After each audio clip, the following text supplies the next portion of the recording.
And here we go. Hello, welcome to Young Guns, where we talk college football and college basketball. Today we're talking college football. We've got 10 games to go through. Grab your Pop Tarts out of the toaster and sit back. Let's get ready and let's rock it. All right, gentlemen, how are we doing tonight? Oh, we're doing great. How are you, man? Fan freaking tastic. All right. Sorry Our about that. first game tonight, is the Conference USA game. UTSA versus North Texas. Did anybody really watch this? I mean, it was on CBS Sports Network. I got CBS Sports. I can't watch the Pac-12 network, but I got CBS Sports Network. Good thing the Pac-12 game wasn't on the Pac-12 network. Go ahead with the CUSA game, Jeffrey. It probably should have been on the Pac-12 network. Unfortunately, I wanted that game to be better than it was, but we'll get to it. Yeah, the game was between UTSA and North Texas. It was a pretty good game. North Texas tried. They, were trying to be competitive on offense, but unfortunately their defense just could not stop UTSA. And at the end of the day, UTSA just outscored them. There really wasn't a lot of defense in this game.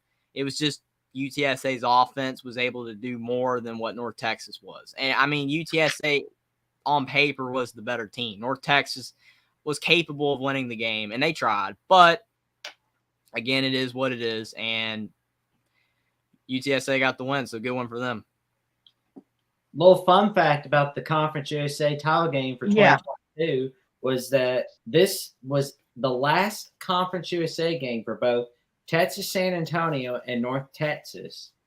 As next year, starting on July 1st, 2023, they will join the American Athletic Conference. And let's see, UTSA won their second straight conference title, and Frank Harris is the MVP. 32 out of 37 passes complete, 390 total yards, and 5 touchdowns. It was a great win for the Roadrunners. UTSA, great win for the Roadrunners. Meep. Yep. Yeah, I saw some of this game. North Texas, what happened to their defense? It was like Swiss cheese out there, like you said, Jeffrey. It was just awful. North Texas just did what they wanted to that defense, and North Texas offense just couldn't keep up. That's about all there was to this game. It was about UTSA just dominating. North Texas scored a bunch of points, but at the end, UTSA just dominated. Congratulations to the Roadrunners on winning Conference USA. Meep. Their final one as they head to the good luck on your bowl. Good luck in the bowl matchup against Troy, and good luck on your journey to a new conference. And to you too, North Texas, as you journey on to the AAC. As far as this game, I didn't watch it. Don't have access to CBS Sports Network. All I'll say on this... You have access to Pac-12 Network, though. Yeah, because it's a pristine conference. Anyway, don't want to go down that rabbit hole. Anyway, congratulations to the UTSA Roadrunners. Congratulations to North Texas, even though it's obvious that you stink because you lost. Just kidding. Congrats, because you guys got there. So it was well-deserved for sure. Anyway. Yeah, I mean, their offense, it just had no chance, it seemed like.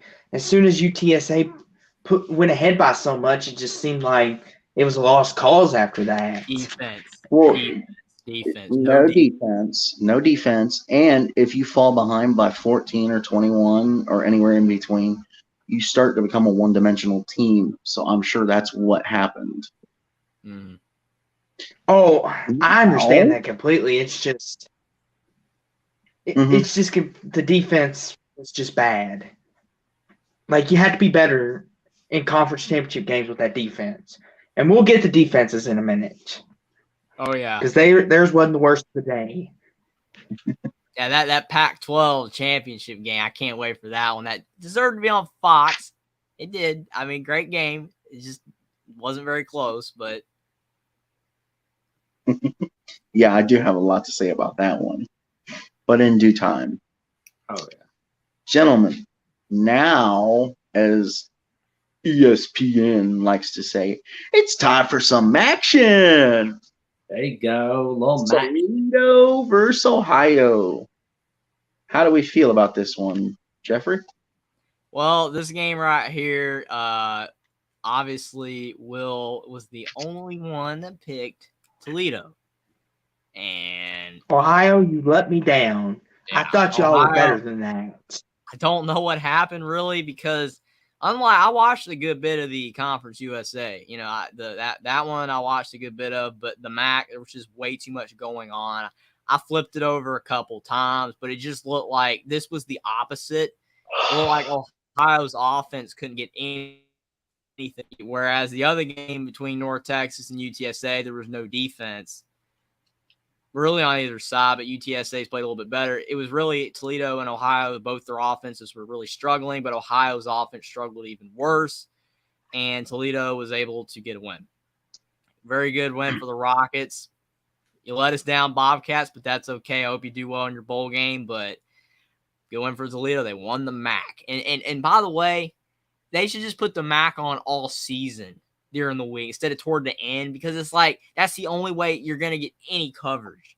Because, I mean, I like the MAC, but you just cannot put it on Saturday at 3:30 on ESPN Plus where literally no one's going to watch. There's a chance on the Pac-12 network. There's no chance on ESPN Plus. And also, I'd like to add that Ohio State is now in a 54-year conference title drought with a loss. So had they won yesterday, they would have ended a 53-year conference title drought. And Toledo has won their second conference title under Jason Candle. With the victory, Jason Candle just became the fifth MAC coach in the conference title game era to win multiple times, joining Rod Carey, Dave Doreen, Butch Jones, Tom Amstutz, and Bob Pruitt. You mean Ohio? You said Ohio State. Oh, I said Ohio. Yeah, I made sure. Or did I? Oh, I thought must you be. said Ohio State. No, I don't think I did. But if I did, Oh I well, must be tired or something. we know what you meant. Yeah, this game here, I caught the back end of it. Ohio, I just have to say, Ohio, you disappoint me. You look so good the last couple weeks after starting the season off really slow, and I had belief in you. We all did, everyone except Will. But y'all just crapped the bed because Toledo tried to give you that game. Their offense couldn't do nothing either. And your defense, when y'all got the takeaways and y'all couldn't score off of them, like I said takeaways were going to be the key. And apparently Ohio decided, we're not going to score off these takeaways. Congratulations to Toledo on winning the MAC. It's a great thing for them. They deserve it, and and I hope they do well in their bowl games. Both teams, Ohio, you disappoint me, but congratulations on getting there. It's a hard thing to do. That's all I want to say on this game. Toledo, we wish you a lot of luck on the Boca Raton Bowl against Liberty. In Ohio, we wish you a lot of luck in the Arizona Bowl against Wyoming. And may I just say congratulations to Coach Tim Albin. Even though you didn't win the conference title, you made a great turnaround from a 3-9 season to tripling your win total in your second year. And that, I say, my good man, congratulations. So, I didn't catch much of this game either, but I will say in Ohio's defense, the quarterback got hurt for Ohio, and that's what changed the game. We'll get to another quarterback that got hurt that changed the game later on Fox. Oh, yeah. I know. We're talking about Toledo versus Ohio right now, though. Oh, I know. Oh, yeah. So, all Let's not credit jump to the gun, Ohio. gentlemen. All credit to Ohio. All credit to Toledo. Congrats on the coach that Jackson talked about. That's an amazing turnaround. Other than that, good luck for the rest of the year for your one last game. And I hope y'all do well. All right, gentlemen, we're slowly building up to interest. More interesting and more interesting. The next one on the slate, the Mountain West Conference, the Bluefield, the Smurfs, the Bulldogs, the Broncos, Fresno State, and Jake Hayner on one ankle against the Boise State Broncos. Which, by the way, aren't the same Broncos from 10 years ago. Jeffrey. Thank you, Hummus Hero, for being here. Thank you. Hey, Hummus. Thank you for joining us, man. Yeah, this Hey, game. gentlemen, I'd like to point out who called this game. You did, Austin. Congratulations, buddy. Thank you. I had a feeling. Sorry, Jeffrey. You did good, man. I basked in my own glory. I will give you 100% credit. Now I'm not giving myself any credit because obviously I picked Boise, but my final score was 31-28. So I had it close. And I almost picked Fresno because of the Jake Hayner situation. But I felt the Smurf turf would pull through. I felt the Bluefield. Boise's gonna get in the cold weather in their element. They're gonna find a way to get it done.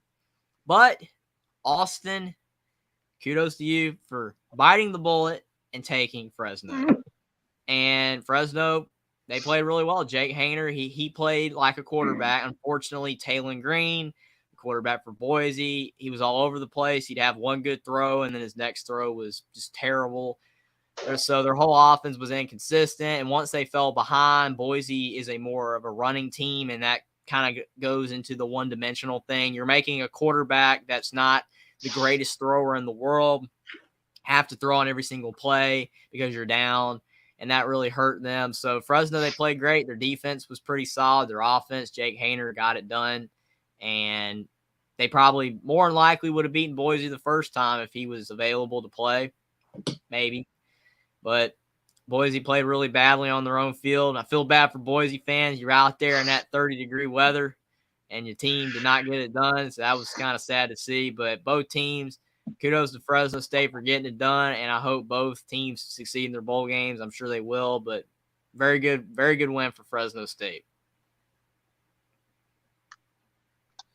And to that I say congratulations to Jake Hayner, and congrats on a hard fought victory as you started from 1-4 to making a magnificent comeback.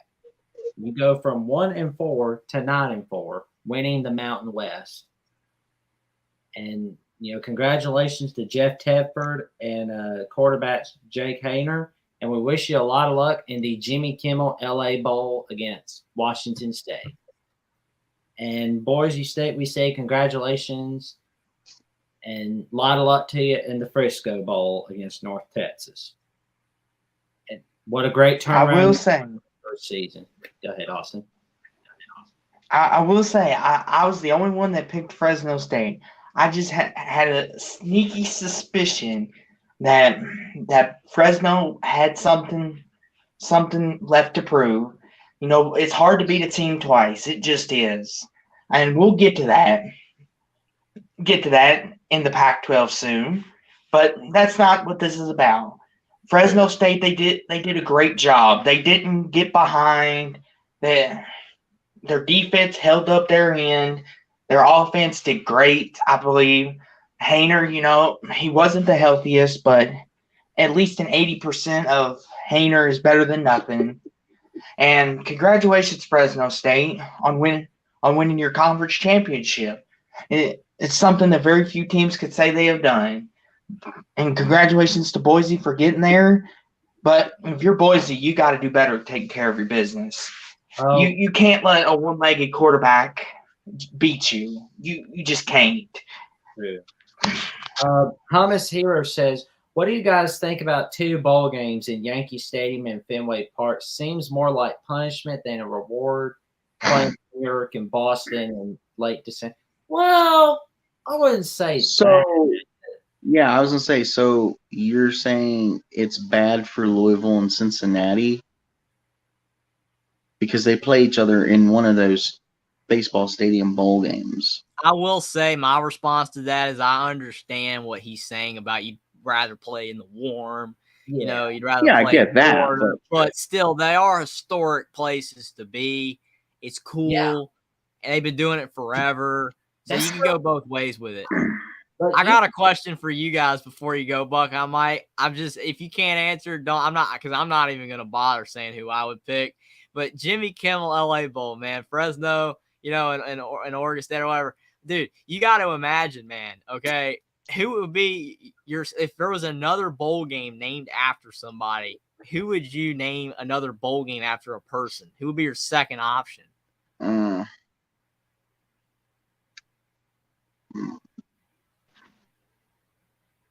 What do you guys think? I'd probably go with Fresno for now. Now, like, who would you name it after? Another bowl game after a person. I want a Joe Rogan bowl game. How about that? Oh God! Call it the Joe Rogan Experience Bowl in Texas. I don't know really how to answer to that one because Or name a I don't bowl know if celebrities' names should really be associated with bowls like they are. How about I the get like the Cheez It Bowl and stuff and the brand names, but I would give you 2 options. All right. The better Jimmy Fallon, Yeah.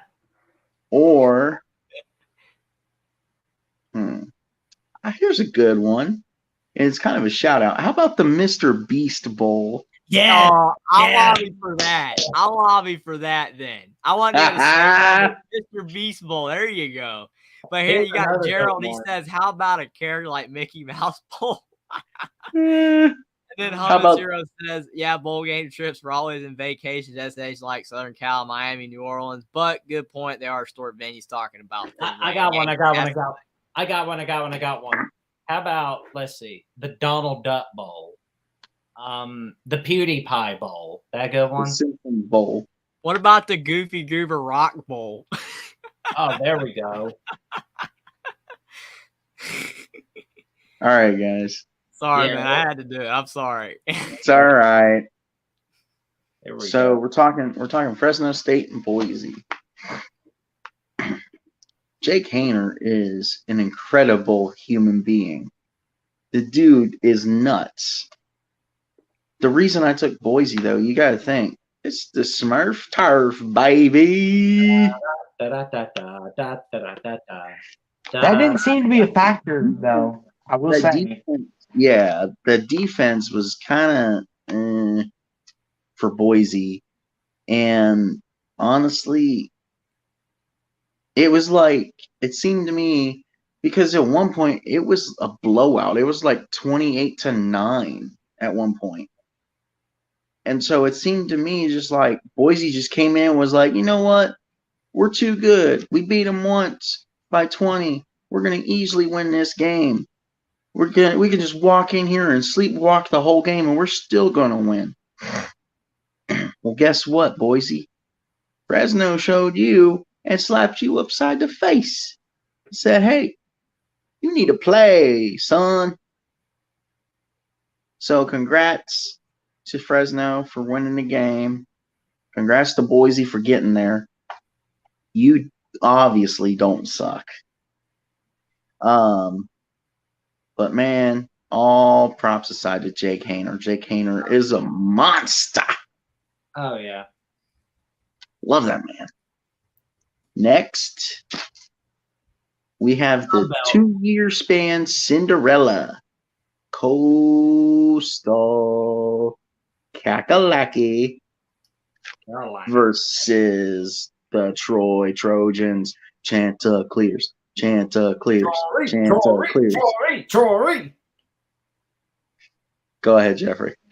I think what just blows me away about this game is because, you know, we talked about, and I know Austin's wanting to talk. I see his mic going up and down. He's wanting to talk about he picked Coastal. I mean, I feel you, man. Go ahead. You want to say something? Go ahead. I just want to add real fast, Jeffrey. I should have listened to better judgment. Coastal looked awful without their starting QB. Like, they just looked awful. Like, I should have listened to you all and had better judgment. I should have just went Troy and stayed safe with it, but I didn't. Go ahead, Jeffrey. Yeah, but that's the point I was trying to get to, and you're good, man. Like, we all make picks that end up being wrong, and stuff happens, man. Especially we'll get to that game on Fox. You know, it all went wrong there. But my thing is about this game, you just said, without their starting quarterback, they played bad. Well, here's the problem. He did play.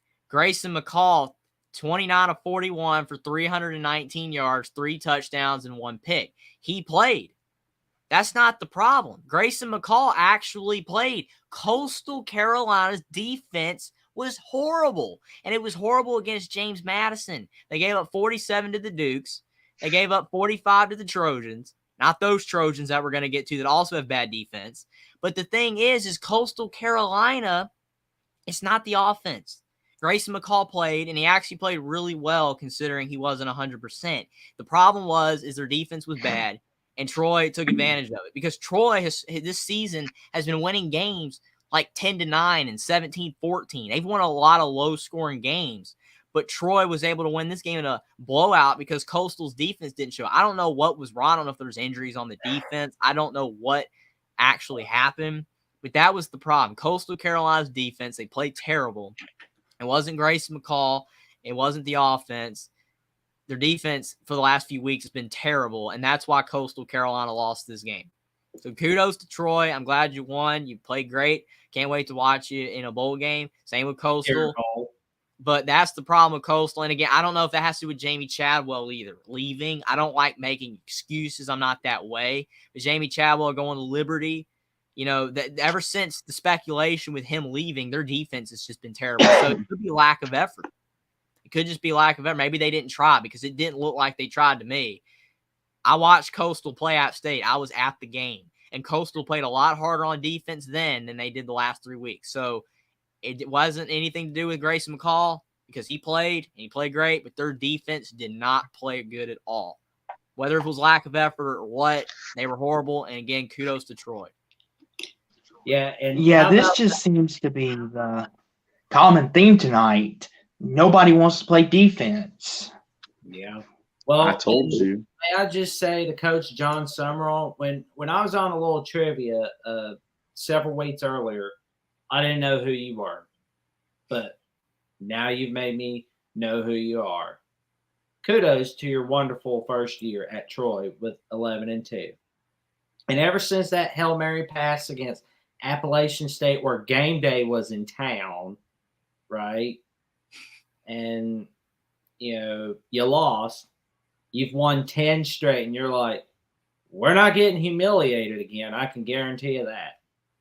And you've had a great turnaround, and you made it to the final ranking of the college football playoffs at 24. And congratulations, and I wish you a lot of luck in the Cure Bowl. I'll personally be pulling for you against Texas San Antonio. And Coastal Carolina, I'm sorry that we are sorry what you've been dealing with Grayson McCall and, you know, Coach Chadwell leaving for Liberty. But we wish you a lot of luck in the Birmingham Bowl against East Carolina. Here's a good question for you guys.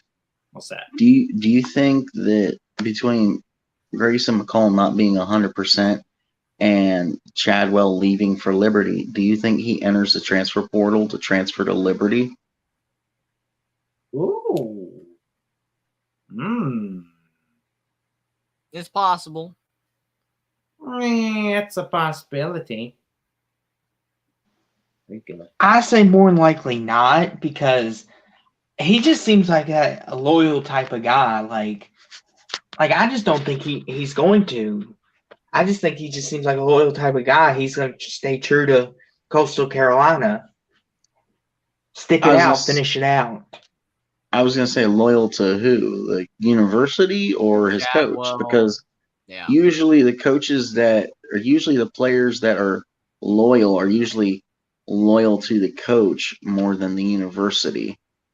And not to mention, Chadwell has praised this man about knowing how to efficiently and effectively run the offense. Because to Jeffrey's point, you can efficiently and effectively run an offense, but if your defense sucks, it doesn't matter how well you run the offense. Because if you get stopped on one drive, it's over. Because your defense sucks and can't stop anybody from scoring a touchdown. You're essentially air. Like, the defensive players don't exist, and there's just it's like playing on Madden on practice field, and you turn the defense off, and you're just throwing routes. I mean, there's no defense. Again, Grayson McCall, to me, I thought he was the key. He wasn't the key. He played. I didn't even think he was going to play. I thought if he don't play, they're going to lose. Well, he played and they lost because their defense was terrible. And I wonder if that's to do with Chadwell. I wonder if it does. We'll never know. But their defense is why they lost. They just did not stop Troy at all in the game. Well, we'll never officially know, but, I mean, you could probably easily put 2 and 2 together. I would assume it was the reason they lost. Just look, I never want to say lack of effort, but it did look like a lack of effort. They just did not look. They did not like the same team that I saw in person about a month ago. They just were not the same team. And maybe we just say congratulations to Gunnar Watson of the MVP of the 2022 Sun Belt title game, the Troy quarterback. Yeah, Jeffrey, to all your points, to get my quick thoughts on it, Coastal Carolina's defense was atrocious. I mean, they were just bad. Like, Troy looked like Alabama out there. They were just efficiently throwing it, running it, and doing whatever they wanted to that defense. And when you're Coastal Carolina and you know your quarterback isn't 100%, your defense has to take some initiative, to take pride and help him out. Get some turnovers, make some stops. Like, when you can't stop an offense, it's rough on you. It just is. I mean, like, the Pac-12 should know very well what that's like. And we'll get to that. But congratulations to Troy, and you're in the final CFP rankings, which we will get to later on down the road and talk a little bit more about. But congratulations, Coastal. Coastal, congratulations. It's hard to make it to a conference championship. I know it sucks because you wanted your QB to be 100%, your defense not to stink it up, but things happen. Congratulations to all parties. Good luck on your bowl. And wish you nothing but the best. And Coach Summerall, congratulations on your turnaround from going 5-7 last year to your first year winning the conference title at Troy, and turn around after that Hail Mary pass against Appalachian State when you lost to those guys in game day. Well, I've pretty much said about everything I can think of with this game. Just congratulations to everyone. Sorry, Grayson, that it just didn't work out. Everything was stacked against you, bud. But we're definitely getting to a team that we're going to be going to a team that partied like it's 1998. I do want to say real quick about just the whole Coastal Carolina James Madison thing. We might have touched on this before the game, but again, if James Madison, if the NCAA didn't have the rule where since they're transitioning over, couldn't play, James Madison, who knows, maybe would have had a better game against Troy than Coastal.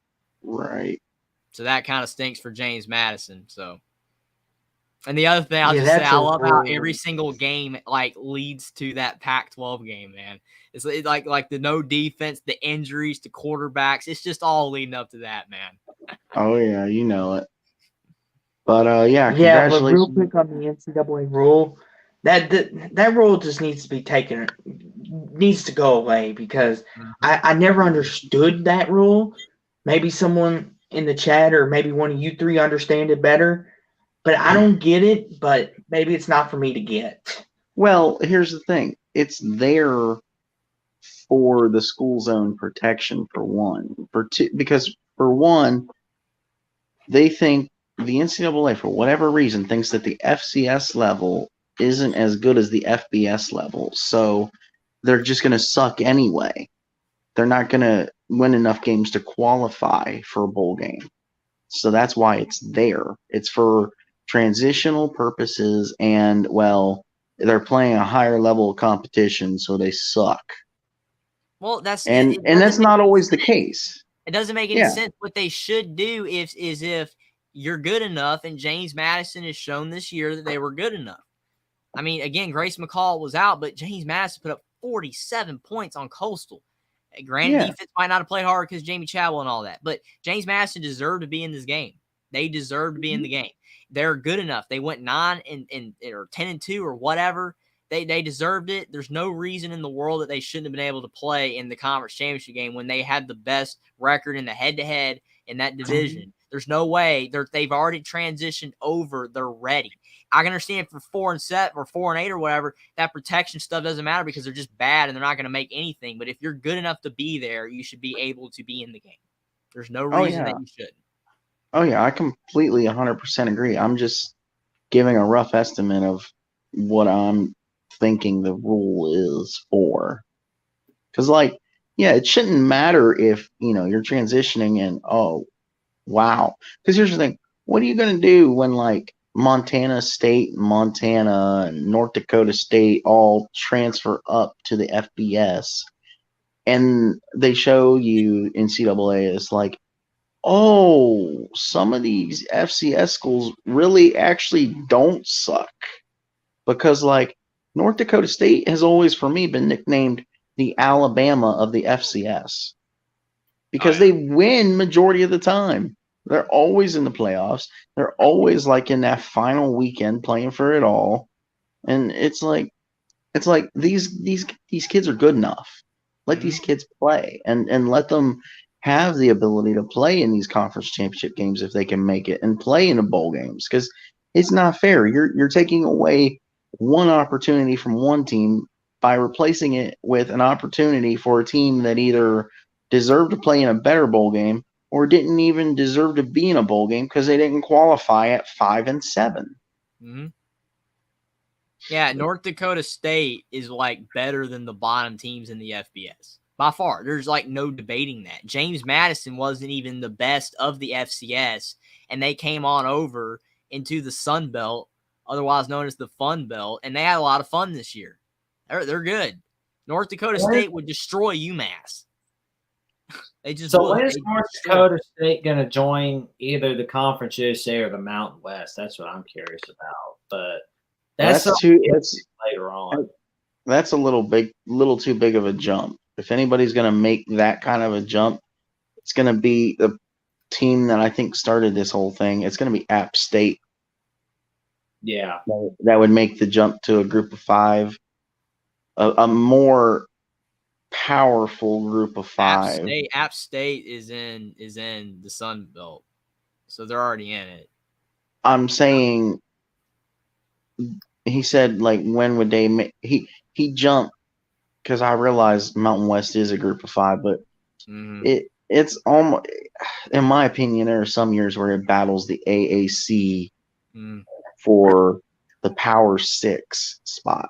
So I thought he said that when are they going to join Conference USA or the Mountain West? That's what he said. Yeah, I said that. That's what he said. North Dakota State should join one of those two. But let's get back to the topic at hand. To a team that partied like it's 1998, the Tulane Green Wave in the American Athletic Conference Championship.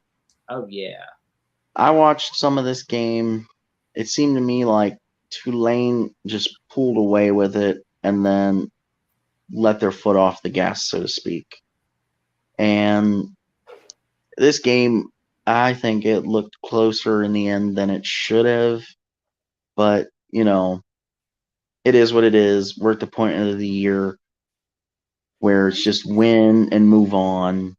Congrats to Tulane. Even though I didn't pick you, I wasn't rooting for you, but congrats. Like, congratulations. Now you have won the opportunity to go get your head stomped in by USC. Or maybe they upset USC in the Cotton Bowl. There is that chance, but it's most likely going to get their head stomped in. But well, I mean, they we did. can talk about that at a later date because we got a freaking 4 weeks to break all this down. So, Jeffrey, what's your opinion on the AAC title game? One more quick point. Hey, Will, just real quick about North Dakota State. I think they could compete in the Mountain West. I don't think they'd be the best team in it, but they could compete in it. That's just all I got to say. Oh yeah, definitely. So they should make the jump if they wanted to.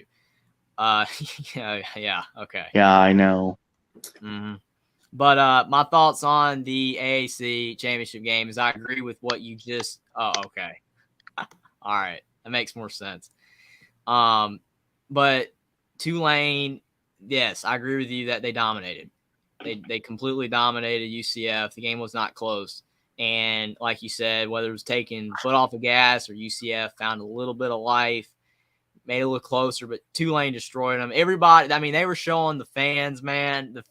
Like the broadcasters kept showing the fans, man. They were wanting to storm the field for like the 5-minute mark left in the game. Like they just wanted to go out and get out there. But Tulane, I mean, they deserve it. Like Jackson said, party like it's 1998. I mean, when you haven't done something in a long time, the gratification is just a lot better than when you win all the time.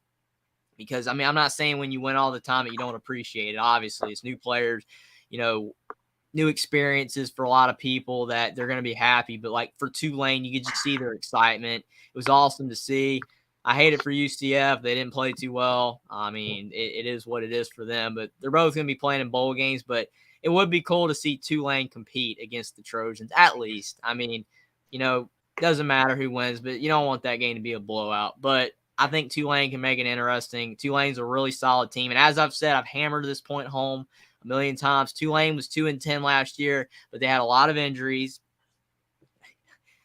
Yes, some of us were born before 1998. Not me, but I was. I was born before 98 and 97, so there you go.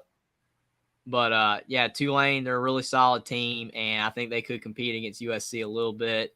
But like I said, they were a good team last year. They were 2-10, yes, but it was a hurricane, and there was a lot of injuries to their team. They were a good team last year that just bad things happened to them. But finally this year they got their vindication. They played fantastic, and they deserve to win the American Conference this year. I'm really proud of Tulane. They did good.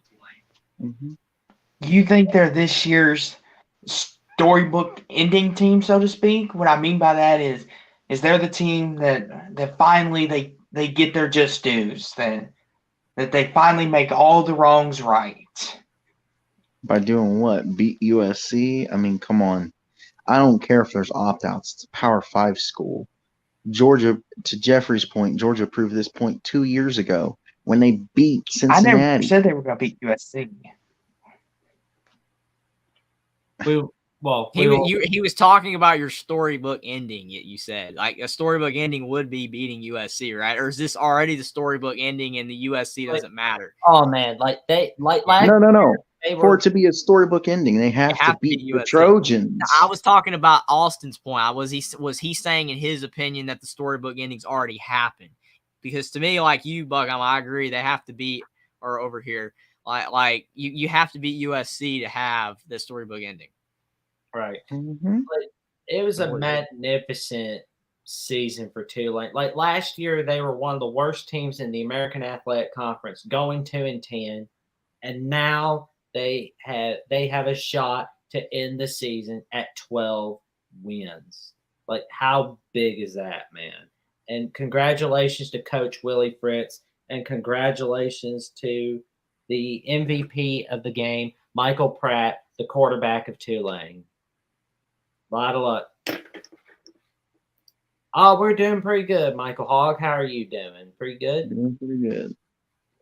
Thanks for being here. Yeah, this was a game I got to watch, and to your point, you're 100% right, Jeffrey. Tulane just outplayed you at UCF.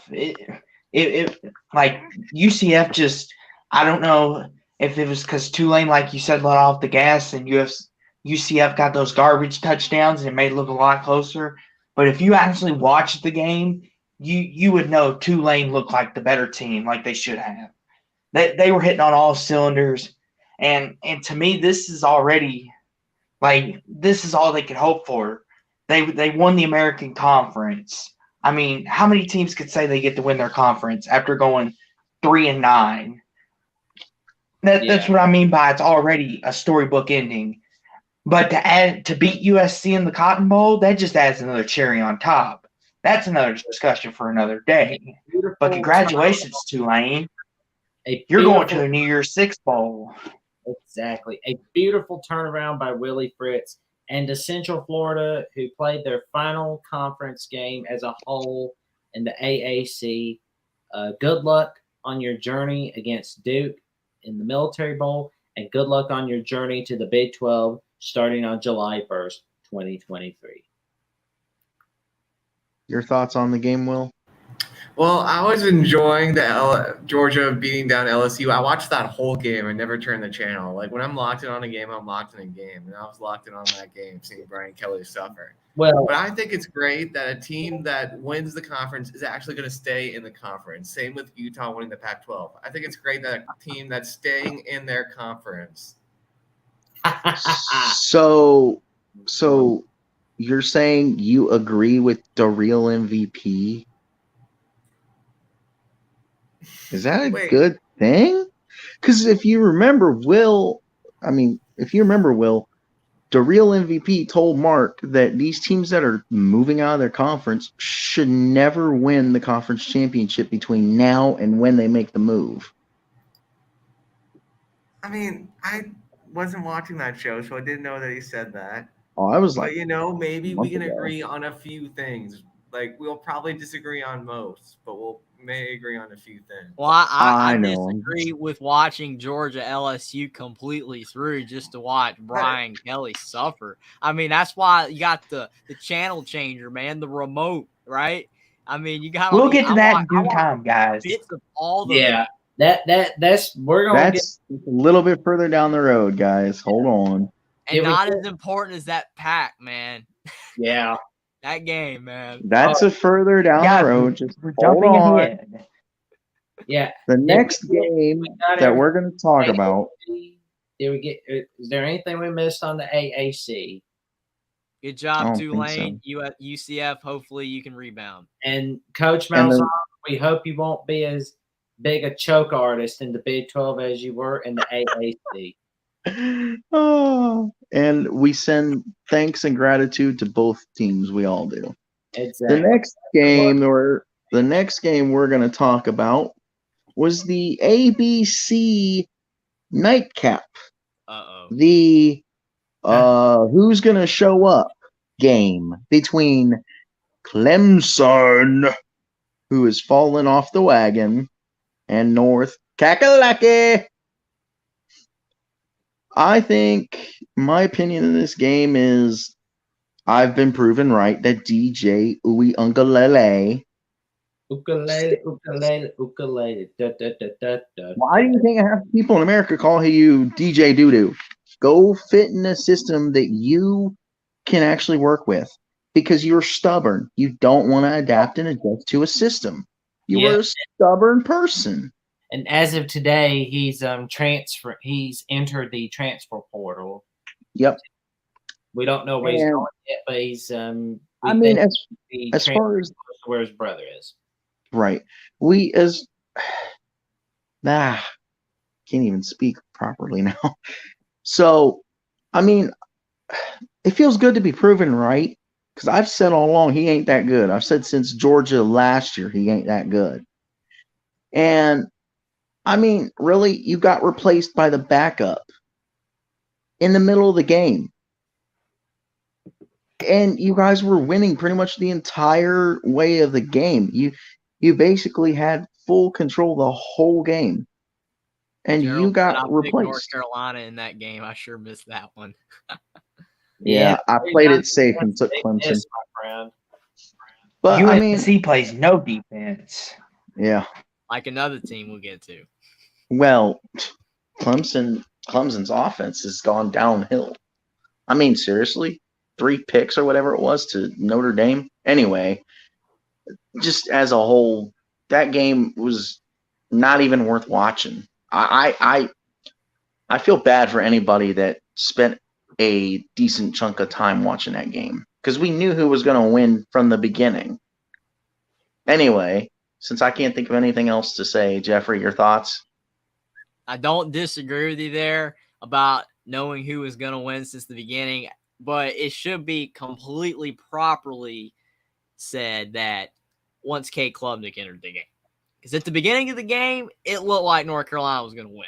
Because it looked like Clemson wasn't going to be able to do a daggum thing. But finally, Dabo Sweeney was like, I can't do this anymore. I cannot send DJ Uiagalelei out there one more drive. And I love when he said, well, we were going to have him out there for, a couple drives, and then we were going to bring in Kate Klubnik. Yeah, that just made me laugh. It's like, dude, you should have done that all along. You know it. You knew it the whole time. But it's like you wouldn't do it. You would not pick Kate Klubnik. You had to go with DJ Uiagalelei. And unfortunately, that's why you lost to South Carolina and Notre Dame. If you had to put in Kate Klubnik, you'd have beat South Carolina. Maybe you would have beat Notre Dame. I'm not going to say they would have beaten Notre Dame, especially for Will's sake over here, but it probably would have been a lot easier for him. So that being said, I almost picked North Carolina because I know – Go ahead, Austin. I just want to say, Jeffrey, you brought up that South Carolina thing, not to get too in a rabbit hole, but Clemson stopped running the dang ball against South Carolina. Like, DJ didn't have to do anything to screw that up. Brandon Streeter screwed that up. But that's another subject for another day. I mean, it still doesn't discount my fact of I'm right. The fact that DJ stinks. And to let me clarify on this before Jackson or Will goes. Congrats to Clemson. You won the game. You deserved it. You won in a dominant fashion, so you deserved it. But you need to focus on your recruiting and look at these kids to see, are these kids actually what they're being rated? Stop bringing in crappy talent that doesn't fit your system. Why waste your time and the kid's time on your system when the kid doesn't want to adjust to your system? Just ship him out or don't even offer him. That's my final point. But congrats to both teams, like I said. Jackson or Will, go ahead. I wasn't finished. Sorry, but I wasn't finished. Okay, we'll finish, Jeffrey. Yeah, Austin brought up about the run game with South Carolina. Yeah, that's true, but still, when you throw for 99 yards in a game, I mean, you're not going to win many games. They only lost by 1. So I agree that they should have kept running the football. But again, they lost that game. That's Dabo. That's Brian Streeter. That's DJ Uiagalelei.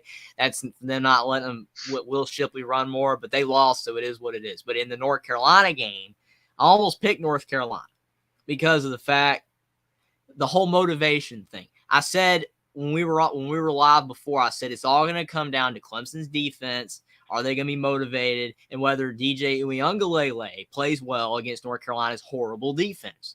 Boy, was that defense motivated. But what ended up happening was that Clemson was motivated because Dabo was able to motivate the team. The team was ready to play. They played well, and he finally bit the bullet, got rid of DJ, put in Kate Klubnik. And North Carolina's defense is horrible. It just is that bad. And for some ungodly reason, North Carolina's offense for the last few weeks has been bad too. I mean, Drake May, for the first 10 weeks of the season, Heisman potential candidate, he's fantastic, and he still is. I'm not discrediting him saying he's not good. He's fantastic. But something happened the last 3 weeks. The Georgia Tech game, the NC State game, and the Clemson game, their offense fell apart. They stopped playing offense the way they were. I don't know what happened. I don't know necessarily who's to blame, Whether just Drake May didn't play as well, the receivers, the running backs, the coordinators, Mac Brown, have no idea.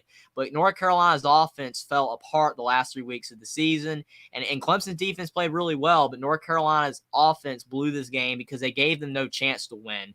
And North Carolina's defense was horrible, but Dabo putting in Cade Klubnik was the difference because of the fact they were able to put up a lot of points, and North Carolina could not do anything on offense, and that's why Clemson won this game. Jeffrey, to your point, what I want to say real fast, Jeffrey, is I think Georgia Tech made the blueprint on how to stop that North Carolina offense. If you make Drake May stay in the pocket, he is useless. But when he gets outside the pocket is when the magic happens. And I think when Georgia Tech made contained, then NC State and Clemson both took note and said, okay, we keep you in the pocket. You're useless to this offense. That is a true point. I agree with you. But the turning point of the game was when Drake May got out of the pocket and he threw a pick. A bad throw over his receiver's head blew the game. That was outside the pocket. He did get outside the pocket. They just played bad. I don't know who's to blame, but they just played bad. Last thing I personally want to say on this before Will or Jackson goes. DJ it's pronounced DJ Doo-Doo. Until he can prove me wrong, y'all can keep calling him Uyungalele. It's DJ Doo-Doo for me, though, because you stink I'm like glad I'm sewer not a water. quarterback then, because then that's what you'd probably call me, man. Hey, I can't help it. I'm hard on my quarterbacks. The quarterbacks that I like, football. I'm hard on them. We're commentators for a reason, man. We're better commentators. We're better spectators and players. It's called fan for a reason. You have expectations as a fan. I have expectations. It's hard to meet. That's okay. Go ahead, Will or Jackson. Jackson, go first.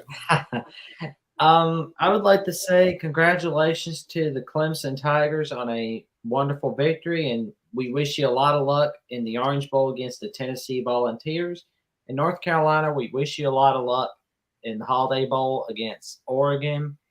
And may I just extend another congratulations to the Notre Dame Fighting Irish, who has claimed victory over the two best teams in the ACC. So By proxy, ACC champions. Yep, the 8-4 real champions of the ACC, Notre Dame. No. You're wrong, Jackson. The Stanford Tree. The Stanford Tree is the ACC champion. The worst Power 5 conference in college football this year. Well, and the Marshall Thundering Herd this year. So they're co-champions because they beat Notre Dame. Yep. Nah, they're straight up champs, man. Notre Dame is straight up. The losers equal Notre Dame.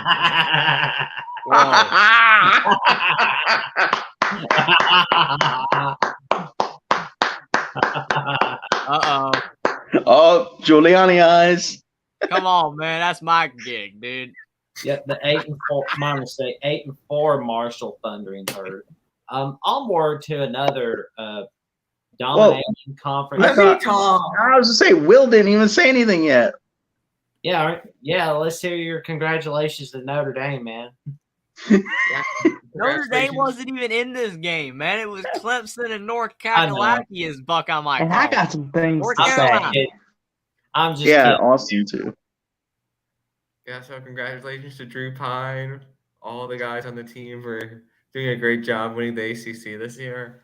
But in all seriousness, I don't know, man. I just don't like throwing quarterbacks under the bus, especially in college. Like, DJ just seems like such a good guy in his interviews. Like, I respect the heck out of him. That's what matters. Who you are as a person matters more than athletic ability. And I say that 100% of the time to people I know because they'll trash quarterbacks. I'm like, do you know them personally? Some of the best quarterbacks ever are probably not that great of people. But we love them because they're great players. But I'm not naming anybody. I'm just saying they're great people sometimes. So we don't need to trash them.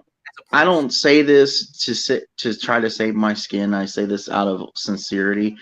Yes, if he's a great person, I don't usually pay attention to the player interviews unless it's on air. But if he's a great person, that's cool and all. I'm saying as a player, you stink. There's a difference between a great person and a crappy player, because you can be both. You can also be crappy person and crappy player. You can also be crappy person, great player, as Jeffrey said. So I'm just looking at it as a player. I'm not looking at it as a person and a player. I'm looking at it strictly on the field. I'm just saying some people can't separate the difference, unfortunately. I try to, but if I don't watch your like interviews or anything, then all I know is how you play on the field. Mm-hmm. I do definitely think that Tony Elliott and Brandon Streeter failed him, though. They didn't play to his strengths. They made him a guy that he wasn't. So that's why I picked North Carolina. I thought Brandon Streeter would blow the game. I thought he would, just like South Carolina. I thought he would blow the game, and unfortunately he didn't. And Jeffrey won the pick him this week. I was hoping that Brandon Streeter could come through for me, and Gene Shizek could suffer less. Clemson's defense wasn't more than Brandon Streeter. And congrats to Cade Klubnik. What's Scoop John? What's going on? Hey. We all click on it at the same time. Sorry about that. I think I did it a half second later, man, and then it just disappears. We gotta get hey, and bye. We gotta get to this CBS game called the SEC title. Hold on. Oh, did Austin not give his take yet? No, I got some things to say, gentlemen. What about that Clemson defense? Mm-hmm. Gentlemen, start your engines. Here comes Austin. That Clemson defense, gentlemen, is balling. It don't matter what quarterback they have in. It seems like their defense has been the one consistent thing. And I know a lot of people didn't believe in that defense because when Brett Venables left, they were like, "Oh, that Clemson defense is going to suffer. It's going to suffer." And it's been the complete opposite. The defense is what's won them most of their games. I mean, North Carolina only got 10 points, and one of them was because it was just a miscommunication, and Drake May was able to "Oh, you're wide open." How'd that happen? Because Clemson's defense was blanketing North Carolina all night. They forced turnovers. Drake May looked like a shell of himself. Mm-hmm. I know Jeffrey still thinks he's a Heisman candidate, but no, I didn't say that. I was saying in the first 10 weeks of the season he did, and their offense fell apart the last 3 weeks. I don't know what happened to them. That's what I said. Mm-hmm. Oh, my bad. I thought you were proclaiming he was still a Heisman candidate. No. Because last 3 weeks he looked awful. Mm-hmm. First 10 weeks. But, yeah, DJ, I wish him nothing but the best, but he just wasn't cutting it. I mean, he just turns the ball over too much, and if he gets pressure and gets blitzed, it just gets awful for him. But when Cade Klubnik come in, a true freshman, and was slinging it like he was, that Clemson offense looked like the Clemson offense of old with Trevor Lawrence and Deshaun Watson as quarterback. Now, I'm not saying he's going to turn out to be them. I'm just saying it looked pretty good. But congratulations. Clemson once again runs the ACC. North Carolina, you gotta game plan better. But congratulations on you on a successful season. Are the Tar Heels back? We'll find out soon. But congratulations to all parties involved. There you go. And unfortunately, North Carolina, with the loss in the ACC title game, they are in a 42-year conference title drought. The last conference title they won was in 1980. Did they not win one under Mac? I mean, I guess he's competing against Florida State, but did they not win one under Mac? The first time around? No. No. All right. Oh, they got second a couple of times. But I thought they would have won one. Okay. Now we're going to talk about the only game that matters to the big brain of this whole thing. The guy who told me himself he bleeds blue and gold and hates everybody else. The game that Will and D watched all the way through, which was at one point a waste of your time. For no reason.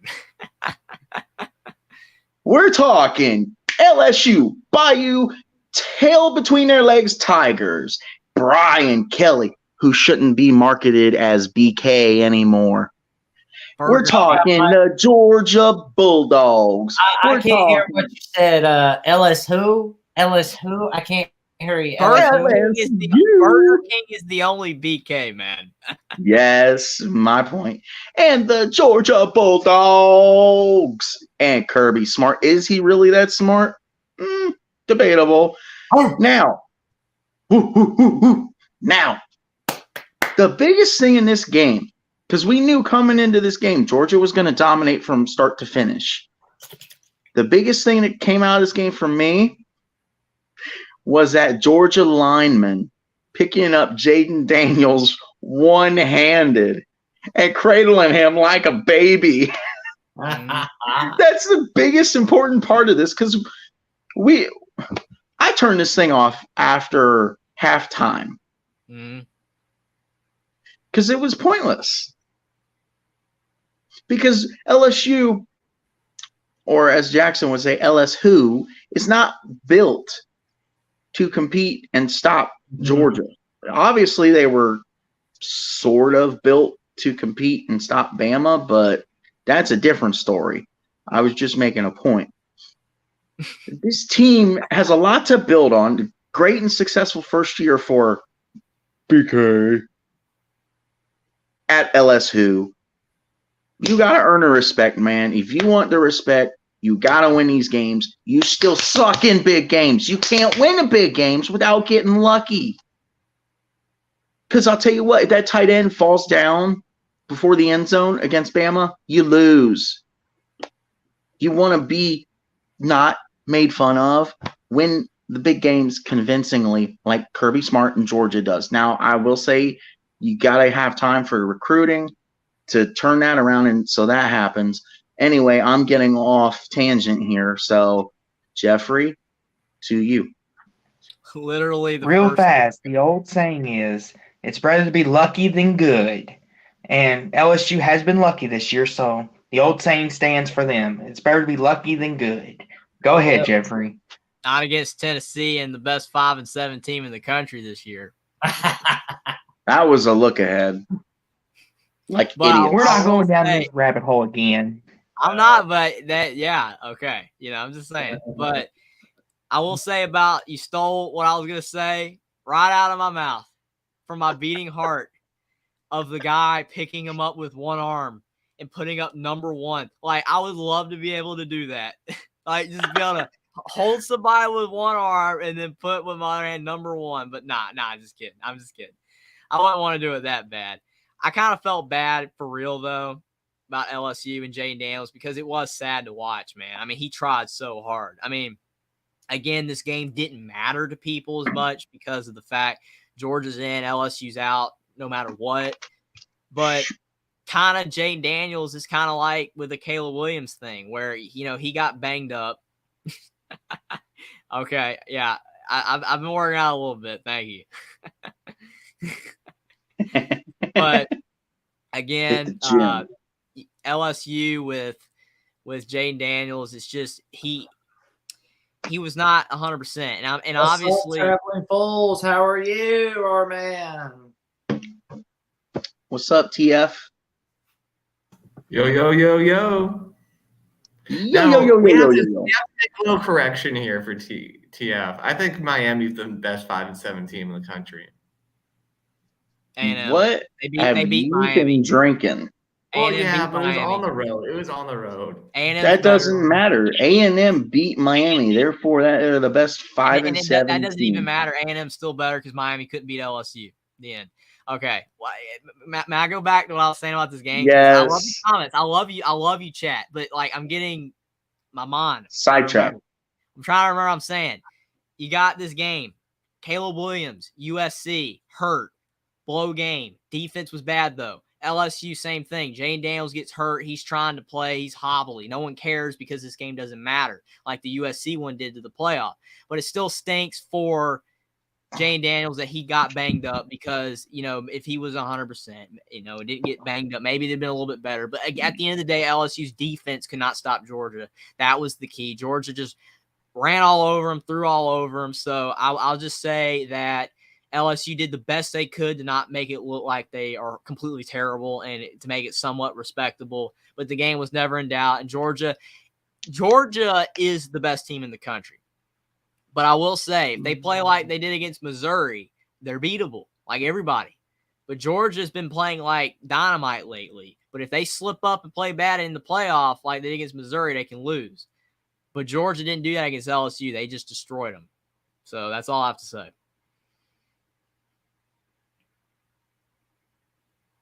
Will? I had two favorite parts of this game. My first favorite part was the field goal that was blocked and returned for the touchdown. And the coach of the special teams was the only coach that came straight from Notre Dame to LSU because he knew he wasn't going to get retained by Marcus Freeman. So he's like, all right, I'll go and I'll suffer some more years with coaching under Brian Kelly. And it burned Kelly, and I love seeing it. His face, as Gerald said,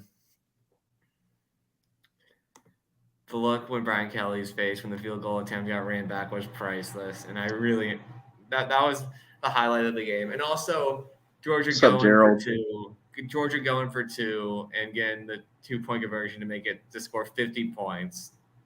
They could have scored more, but they took the foot off the gas, let Nussmeier pad his stats a bit. So that was a little disappointing. But overall, it was still a pretty great game to watch.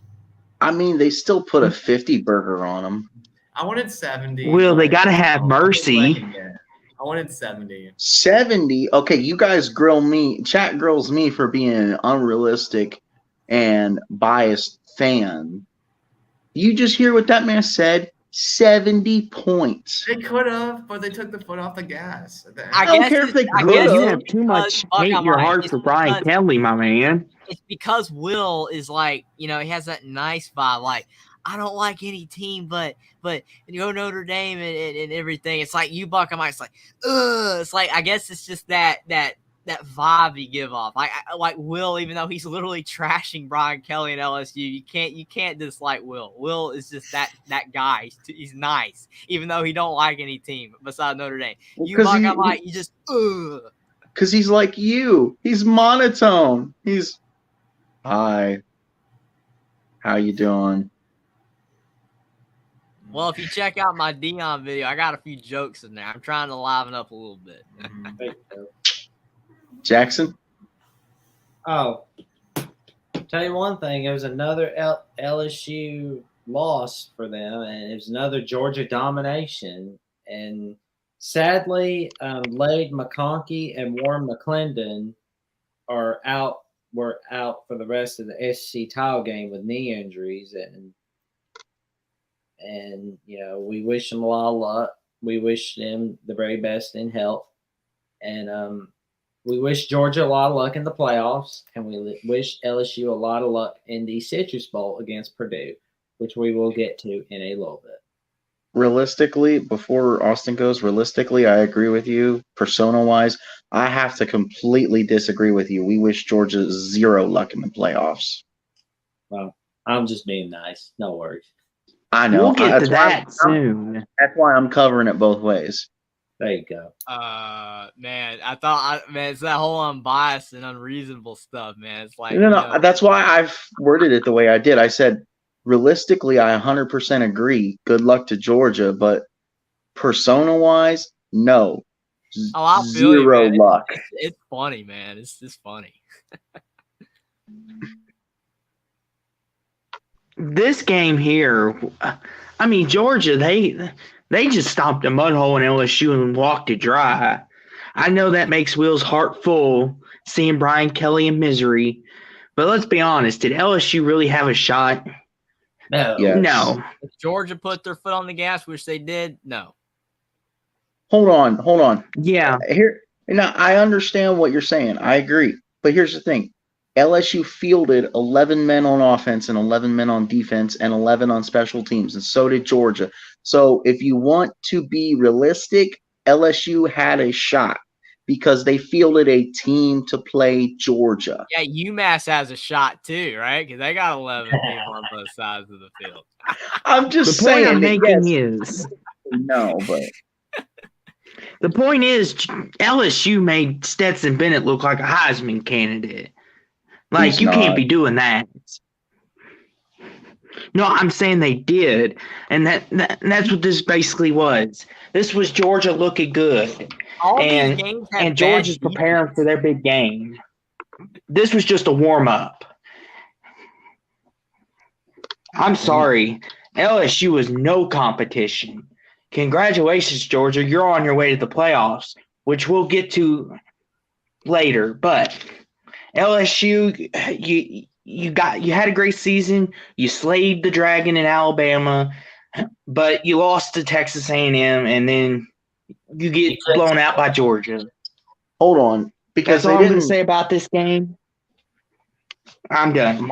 My final thought on this is they didn't lose to A&M. They crapped the bed against A&M because they were looking ahead to Georgia, and then they didn't even show up. Okay, so let me ask you a question. Does everybody here feel that if LSU played at Vanderbilt the last week of the season, would LSU have been looking ahead to Georgia and dropped to Vanderbilt? They would. You're telling me they would have lost at that raucous crowd where Vandy Dandy would have been at Vanderbilt? There's like 20,000 people there, and there's probably would have been more LSU people in the stadium. No, I don't think so. I think they win, dude. They had to play at Texas A&M with 100,000 plus fans that still actually cared about that game. And Texas A&M has so much more talent than Vanderbilt because they had top 10 recruiting class, even though they haven't lived up to expectations. And Texas A&M beat them down. Vanderbilt could not have done that. Well, case in point, LSU would have mopped the floor with Vandy. It's just reality. It would have been 56-3. They may have gave Vandy 3. Here's the thing, though, guys. They didn't play Vandy in the last week. Yeah, I guess it's an okay comparison. They didn't play Vandy in the last week, though, so it's moot point. I mean, yeah. In all honesty, you're probably right. A&M's a good team still, even though they're bad. They're a good bad team. No, I get you, and I agree. I just, content, man. Mm-hmm. That's what I'm trying to do, man. Keep talking about it and bring the Aggie people in here, man. This guy says we're the best 5-7 team in the country. Well, you are. There you go. Nebraska was the best 3-9 team in the country last year. It's not the greatest compliment in the world. I mean, A&M should have won 10 games. It's a shot compliment, Would we guys. say that Auburn is better, though, or no? No. A&M's better. Even though they beat Auburn head-to-head? I understand. Auburn beat Texas A&M head-to-head. Well, I don't do the head-to-head, man. It's about team. All right, guys. We ready for the Big Ten title game on Fox? The other one that nobody cared about after some point. The Big Ten championship game. Whoa, everyone just brushed off, stomped a mud hole, walked it dry like it's everyday language. I need the etymology of some of these sayings, idioms. Go watch WWE. That came from Stone Cold Steve Austin and WWE. Stone Cold Steve Austin. Now, Michigan versus Purdue. Michigan fans. I'm an Ohio State fan. Listen to me loud and clear because I'm done repeating myself. Congratulations. You won the game. You did what you were supposed to do. Now, it's time for the playoff. It's time for the big show. It's time for Jim Harbaugh to step up and do something he hasn't done. John says, excuse me, that was an instant classic. Purdue played with heart and played their butts off, and Michigan showed why they're a playoff team. Yes, they're a playoff team. They are number 2 on That was not an instant classic. An instant classic is 31-28 win on the last second field goal. That is a classic. Terrible. Both of the late games were terrible. They weren't competitive at all. The midday game. Act like Purdue didn't give Michigan all they can handle, guys. No, I'm not saying that. I'm not saying that. I'm saying Congratulations, you did something you were supposed to do. You beat a team you're supposed to beat. You beat an 8-4 team. You're supposed to do that. Now, Jim Harbaugh, I'm talking to you. Go do something you ain't done since your first year and win a bowl game. It's something Ryan Day does have on you. He's won a bowl game. And don't give me this junk about it doesn't matter. Well, if Jim Harbaugh coached at Ohio State, you want to talk about hypotheticals? If Jim Harbaugh coached at Ohio State, he wouldn't have been there many years ago. Buckeye Mike. Anyway, I'm getting off point. Congrats to both teams. It was a decent game till about halftime because you knew the Michigan explosion was coming. Now, Jeffrey, your turn. Yeah, like this game, I mean, again, too, someone that loves a team to death like One Scoop John does, every Michigan game's a classic. Okay, True. Michigan beating up on Rutgers is a classic. Or Indiana or Michigan State, obviously rivals. If Michigan State's poor, like they were this year, is a classic. So I disagree with the instant classic. I'm with Buckeye Mike over here. He's right. It wasn't a classic. But Michigan, like Buckeye Mike said, did what they were supposed to do. Michigan's a really good team this year. They're fantastic. I mean, they're 13-0 for the first time in history. So they deserve all the props that you can throw their way. I mean, they beat Purdue. Purdue's a solid team, but unfortunately, the Big Ten West is bad. I mean, it's awful. There's no team that's any good over there. So that's why no team from the West has won over the East. Purdue, they played really hard. They gave it all they had, and I give all the props to Aiden O'Connell for playing as well as he tried to play, especially considering, unfortunately, the death of his brother. Rest in peace. It's terrible. And I'm glad that he was, able to be in the right frame of mind to play and play well. So, again, all kudos to Purdue. All kudos to Purdue. But Michigan, they, like I said, did exactly what they were supposed to do in this game. If Michigan loses this game or Michigan barely wins, then it's an L because they didn't do what they were supposed to do. They didn't look like a team that should be number 2. But Michigan, they pulled away. They played really well. Kudos to Harbaugh. I'm not going to get into Harbaugh versus Ron Day like Buckeye Mike. I'm not even going to go there. But I'm sorry. I will say that Michigan, they deserve to be in the playoff, and they've had a great season, and I hope you do well in the playoff. We'll see what happens. Obviously, Buckeye Mike hopes you fail, but I don't want you to fail personally. I know there's some issues going on with said player that Buckeye Mike got mad at the other night as well. Hopefully all that gets figured out as well. It will. Move on from that.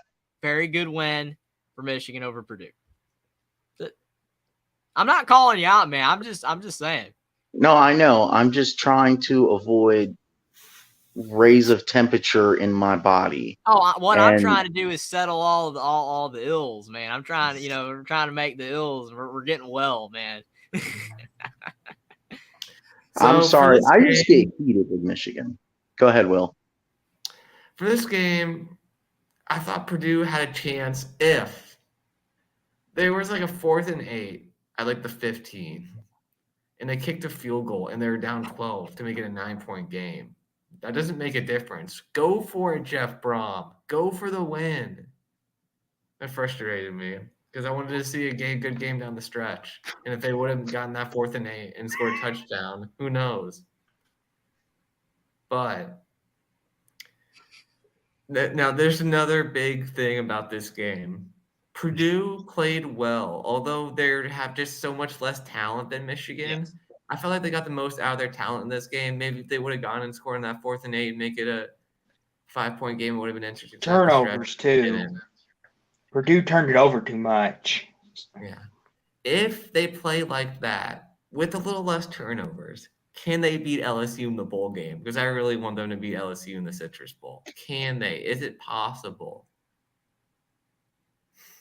No. It's all going to come down to whether LSU plays hard.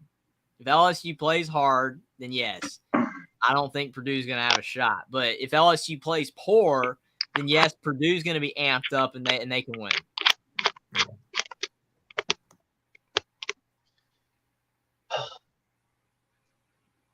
I did see the comment, by the way, before Jackson goes real quick. I would eat a Snickers. I don't have any Snickers. Sorry, Zethus.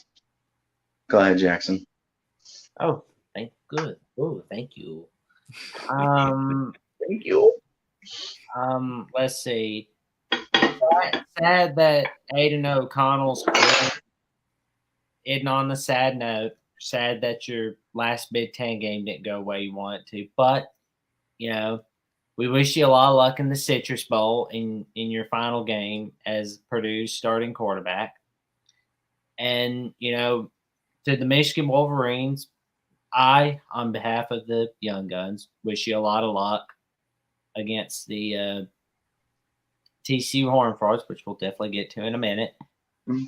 And, I wish you a lot of luck in winning your first New Year's Six Bowl because, the only time Jim Harbaugh has won a ball game was the 2016 Citrus Bowl against Florida in his first year. But, I would like to see you win a New Year's Six Bowl, and I'd like to see if you can win it all this year. Connor, our favorite Beavers here. What's going on, bro? What's going on, Connor Johnson? Florida, just who I want to. Oh, you're going to love that in Las Vegas Bowl, my friend. You are going to love the Las Vegas Bowl. It's going to be very fun getting that 10th win. Well, I think you will, but that. Cha-ching, cha-ching, cha-ching. Yep. And, to Jeff Brom, congratulations on winning the Big Ten West Division this year. And, to everybody at Michigan Purdue, I wish you a lot of luck in the bowl games. Austin, you up? Playoff game for Michigan. Yeah. Hold on. I just want to win a game. Yeah, I watched this entire game from start to finish. Purdue hung in there. They hung in as long as they could. But those turnovers at the end just too much. And Donovan Edwards, my goodness, he just comes right in and picks up where Blake Corum left off. It was like Michigan never lost a run game. But I will say, Charlie Jones of Purdue, that guy's going to be something.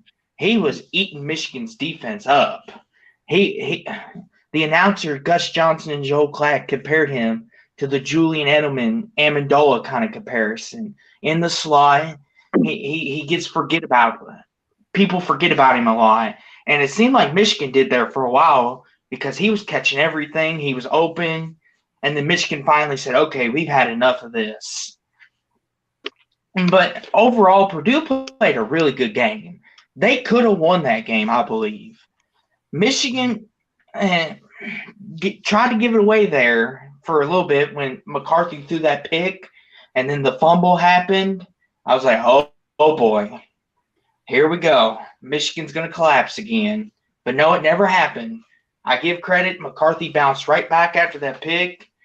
And all credit to Michigan, back-to-back Big Ten champions.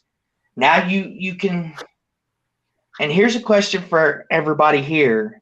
Has Michigan finally taken over the Big Ten? Have they finally overtaken Ohio State at the top? Right now they have, but it's 1 year. It could change back again. But 2 years in a row, there's really no argument you can have that to say that Ohio State's still the king of the Big Ten as of right now. Well, right now I'd say they have because, you won your second straight Big Ten title and you beat the Ohio State for the second straight year. And you beat them at the Horseshoe. You beat them at Ohio Stadium for the first time since 2000. Things are really looking up for Coach Harbaugh. And if they do win it all, we could definitely say Michigan's officially taken over the Big Ten. Just the thing, not too long ago, Michigan fans were ready to get rid of Jim Harbaugh. I know. And here he is, back-to-back Big Ten champions and has a chance to play for the national title. But congratulations, Michigan, back-to-back champions, first time since the 90s. Purdue, you played a heck of a game. You just didn't have enough at the end. And you kicked too many field goals and turned the ball over. Those are no-nos against Michigan. But congratulations. Just to even get to the Big Ten title game is a successful season in my book. Congratulations. And I wish you all luck in your bowls. And for One Scoop John, hail to the victors. That's right. I will say, since I didn't answer your question about if Michigan is taking over the Big Ten in the short term, but still overall, Ohio State still, to me, is the standard because of what they've done so long. You can't just throw them under the bus now. Michigan right now is at the top of the Big Ten, but they haven't completely taken over the conference yet until they continue to dominate. Like Alabama's dominated for years. Ohio State's dominated for years. Georgia and Michigan are wrestling that away from Ohio State and Alabama, but they haven't completely taken it away yet. You have to do it for a long period of time. And the other thing I was going to say is about when you mentioned Charlie Jones, Iowa, you lost that guy. Why? Brian Ferentz. Your offense is bad. You should have never lost Charlie Jones. I will say, to answer that question, I agree with Jeffrey. I'm going to calmly answer this question. Yes, right now, Michigan owns the Big Ten. You've beaten Ohio State twice. You finally won the conference back-to-back since 1999 and 2000. No. You have to win the Big Ten 5 years in a row. Ohio State's done it 4, multiple times, even more than that. No. And Jim Harbaugh, just win a bowl game. You started 0-7 against Ohio State, 1-5 in your bowl games before the COVID. Does that sound like a successful coach? Because if that's, Kirby Smart or anybody else, they're gone. I was trying to make the point calmly, but that was my whole point. You're winning the games you're supposed to win, and last 2 years you've won the games you're not supposed to win from a blinded Buckeye. Anyway, so that I can finish the stream calmly, let's talk some Big 12. And TCU. We're not going to acknowledge not Rondé's comment, but Connor Johnson's comment about Rondé. Can we at least acknowledge this? He says Rondé's overrated if you're going to expect him to compete for natties every few years or so. Michigan hasn't really competed either yet. Yep. So both have to show that they can win the thing. They have to win. I feel like Ohio State has higher expectations, though. I feel like Ohio State expects to compete for national championships. Michigan's like, okay, let's just beat Ohio State once in a while. Well, that's going to start changing if Michigan keeps beating them, though. Then they'll want to start winning the thing. True. Here's the thing, too. Right. If Michigan or Ohio State wins it all this year, neither side can say anything about either coach.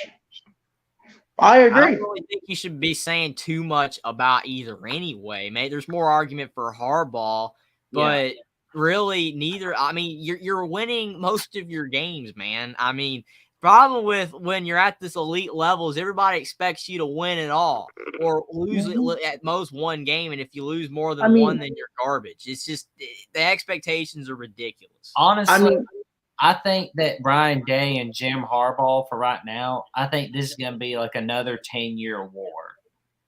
That's what I said.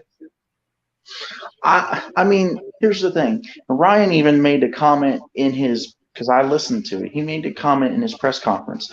We've competed for the national title 3 of the last 4 years. So, I mean, it's expectation. He's right there. He just can't get over the hump. But he'll get there. Just give him time.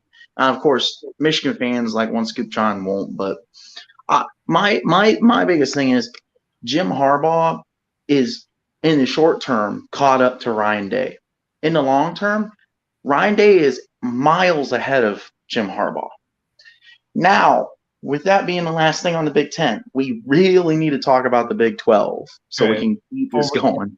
One scoop John said we lost to the national champion last year, and we lost to what was basically the 2020 national champion Alabama in the Citrus Bowl beforehand. What about Gerald's comment? I heard that Wisconsin quarterback, I forget his name, is transferring to Iowa. I don't know why he would do this with K going there. The guy's name is Graham Mertz. That's his name. Graham Mertz. That's a waste of time. I don't know. He might be a nice guy as well, but he's not good. Yeah. That's another example. He might be a nice guy, but he stinks as a player.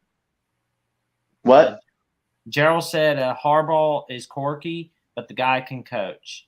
Yes, Mertz. So basically, you're gonna have like Cave McNamara, then you're gonna have Graham Mertz, then Spencer Petras, or is Spencer Petras gonna understand that he can't do it and leave? I think he's going to Peters, leave. yeah, I think the writing's on the wall for him. But is that it? So we can talk Big Kansas ball. State. I'm sorry. TCU? The comments, man. It's the comments. I know. We got to pay attention to them too. But I'm like trying to move this thing along, trying to not explode and say something wrong, trying to pay attention to the chats. Kansas State, TCU. Congrats to the two. Last thing I'll say on the Big Ten, congrats to both teams because I don't think I did give guys congrats. Congrats to Kansas State and TCU. TCU played their heart out.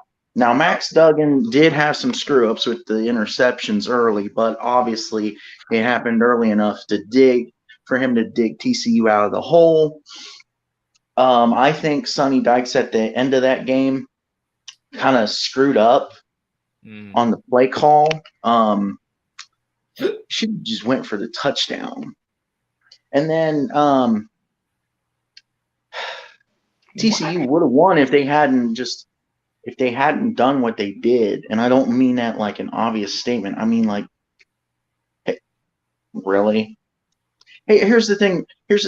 How all of a sudden did Kansas State's defense just show up in the overtime? Because they got it down to the one. What up, Mark Thanks, Rogers? Mark. What's up, Mark? They got it down to the 1 yard line and tried to punch it in with the running back. No, you just let Duggan take control and run to the outside, and there's your touchdown. They should have done the naked bootleg on 3rd and goal, man. It would have worked. Yep. Let Duggan do it. Let him. He got you to this point. Let him finish it. That makes me mad. That whole overtime possession for TCU is just irritating. But irregardless, Kansas State is going to the Sugar Bowl either way. Yeah, at least they can go as Big 12 champs. Yeah. All right, Jeffrey, your thoughts? Yeah, this game right here, obviously, you guys have already talked about the overtime. I didn't really get to see much of this game because I was busy. Unfortunately, that was the best game of the day, and it was the game I got to see the least of. But, yes, if you're at the 1, okay, you're at the 1 yard line several times. Like, all you got to do is put some big guy behind Max Duggan and just push him in. That's all I got to do. Just push him in. It's this much. Push him in. I mean, to me, like, you're going to get it. Kansas State's got a good D-line. Obviously, they stopped TCU at the goal line. But you got to be able to get a half a yard if you just sneak the ball.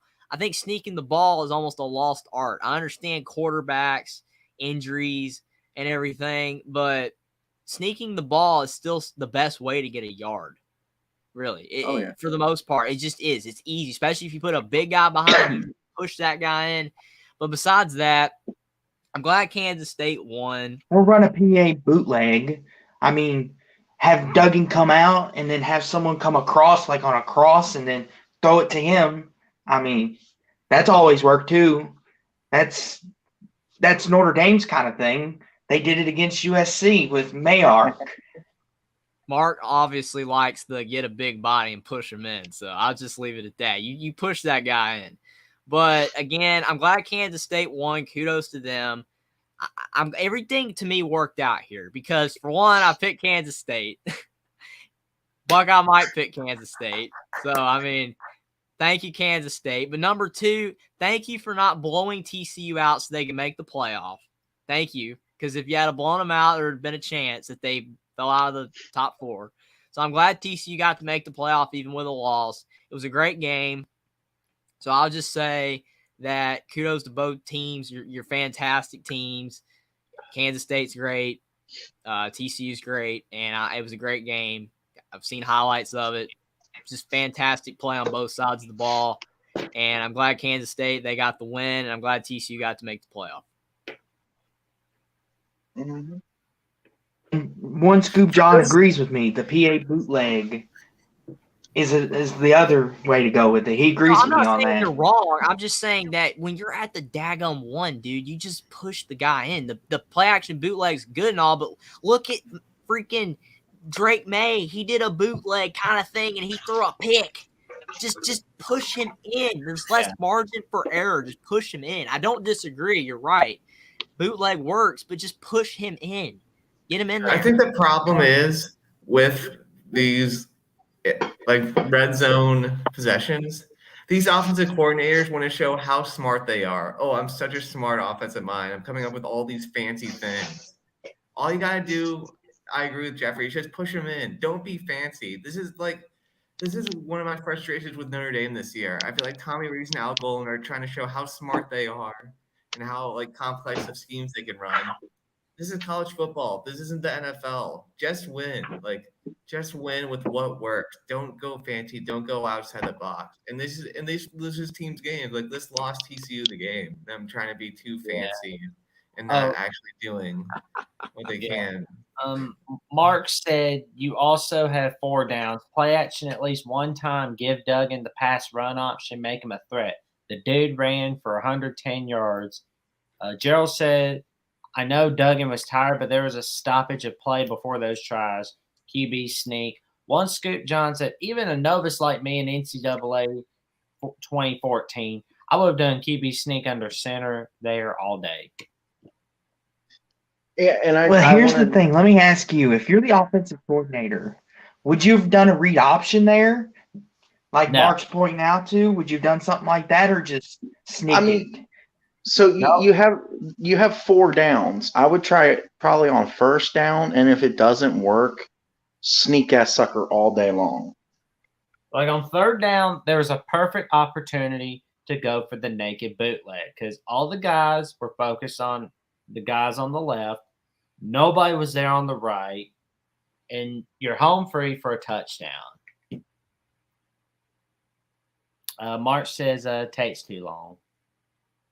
See, that's my thing. It's like what he's talking about with 4 downs. Try what Austin said once.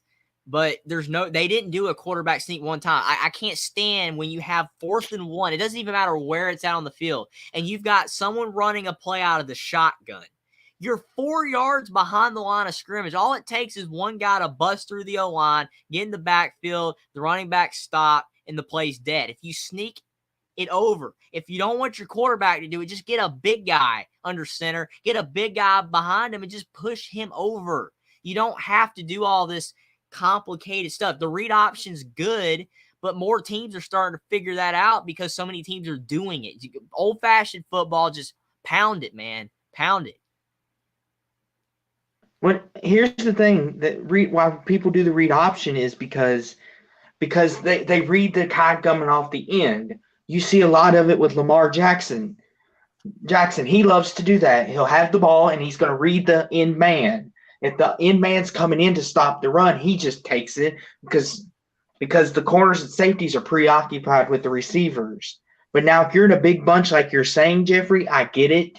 But if everyone's coming to stack the line, assuming you're just going to run it, it could work out in your favor because if you pull it quick enough and come around, you're home free for a touchdown.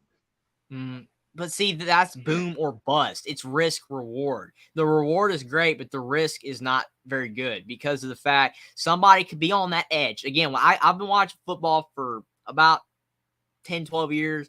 The read option's been getting more popular lately, and that stuff's getting busted more often because it's being done too much. It's just getting so overused. How many times you see a guy right here, I'm here, tackle, sack, whatever. It's over. Play's dead. I mean, I'm not saying it doesn't work. You're right. It's a great play and it works and you can get all the way to the end zone. But when you need this much, just push. Just push. Well, here's the thing too, Jeffrey. When you do a QB sneak and you do the push or the jump, like most quarterbacks go up and jump, the defender can knock that ball out and then it becomes a touchback or becomes a touchdown. That's another risk reward thing about it too that a lot of people don't understand. Like I get it, like the sneak works. Like cool. If you can be like Tom Brady and just tuck it for like it's your child and go under and have someone push you, that's great. But most quarterbacks want to jump over, do all these heroics with it, and they get the ball knocked out, and that's why Tell them coaches not to do it. Don't jump, just go. Here's the thing. First of all, that's what instant replay is for, because, gentlemen, do we not remember that just the tip of the ball has to cross the goal line for it to be a touchdown? You don't even have to – you can – if you beat the punch and get the ball over the goal line, it's a touchdown. Even if it gets punched out, it's touchdown. And as Mark points out, the refs also didn't mark it correctly. Duggan was a couple inches from the goal line, and they marked it at the 3/4 yard line. Yes, yep. And that would have made it easier to do a sneak. But I'm just saying no shotgun when you need this much. No shotgun, sneak the ball. I'm not saying what you're saying is wrong, Austin. You can do those plays, read option or play action. You can do them. But the quarterback sneak when you need this much and you got a big, huge 300-pound guy behind you is the absolute best play to run with this much that you need. It just is. It will always forever be. And less teams are doing it, and more teams are getting stopped. You have to be open to all forms.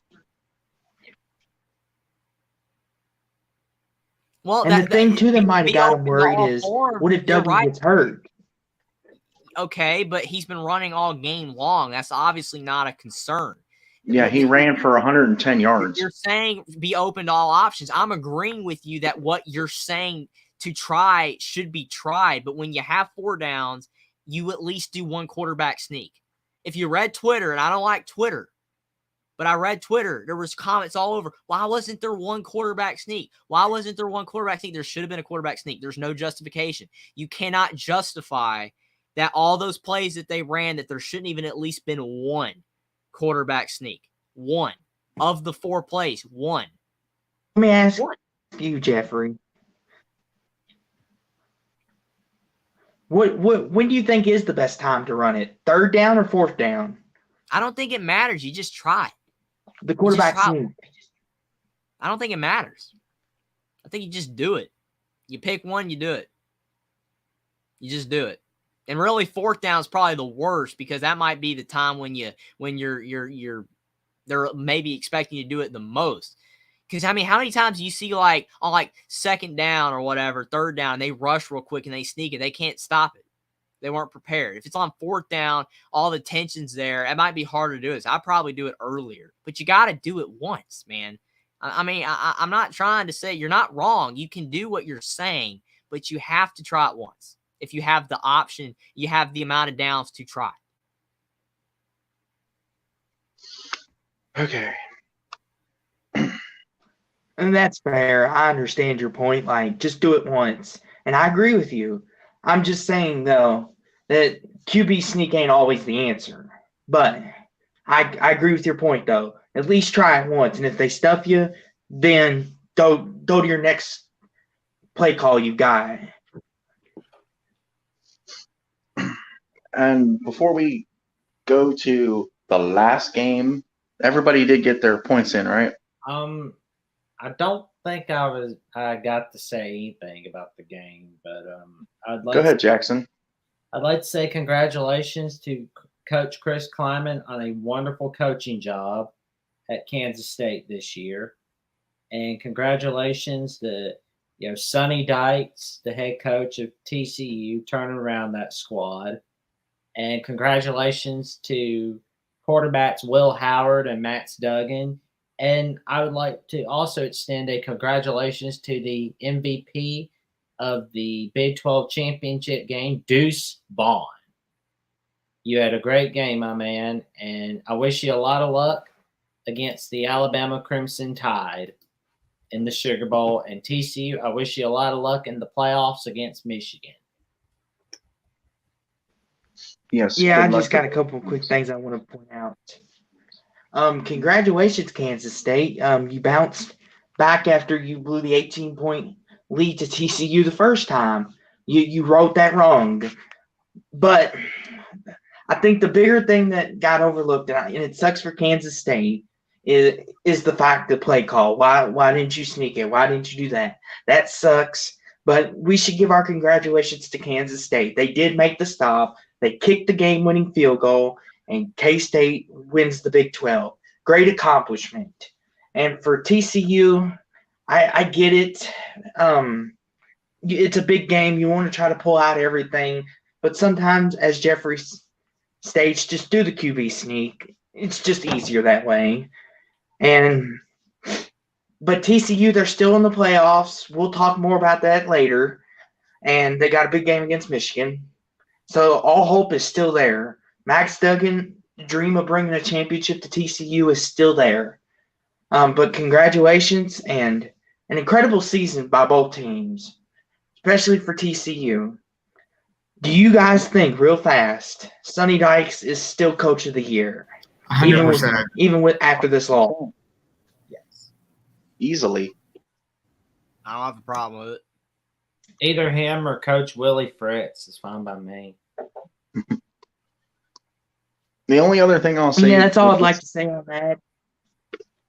Congratulations and go Wildcats if you're a Kansas State fan. The only other thing I'll say about this game before we go to the game that we have to talk about. Yeah, that was the worst coaching blunder of the season. My TCU said Joey Foster, but yes, he is Coach of the Year.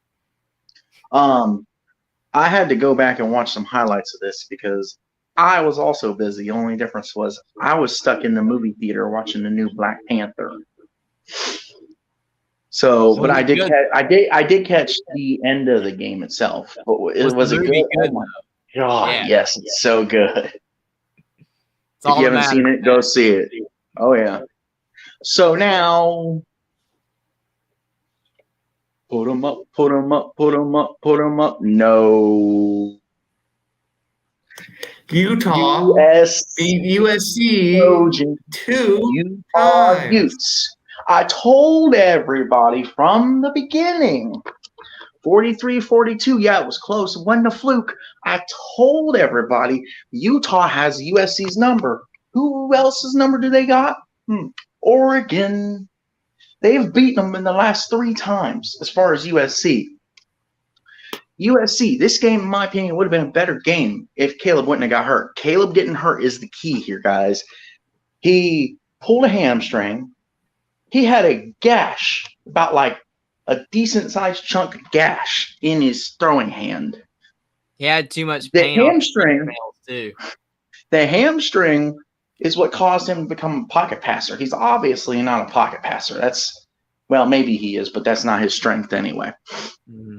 But, I mean, seriously, Utah's defense, oh, my Lord. USC's defense, I have always been skeptical this year of USC's defense. Their biggest strength is their safety spot.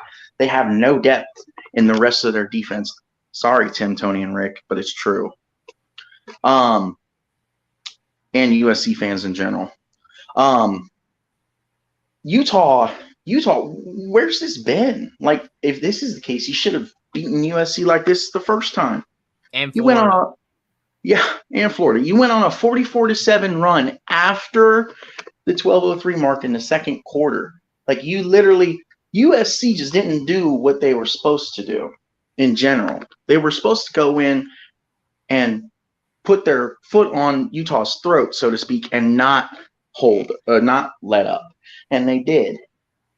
And kind of were forced to in a way because of the injuries.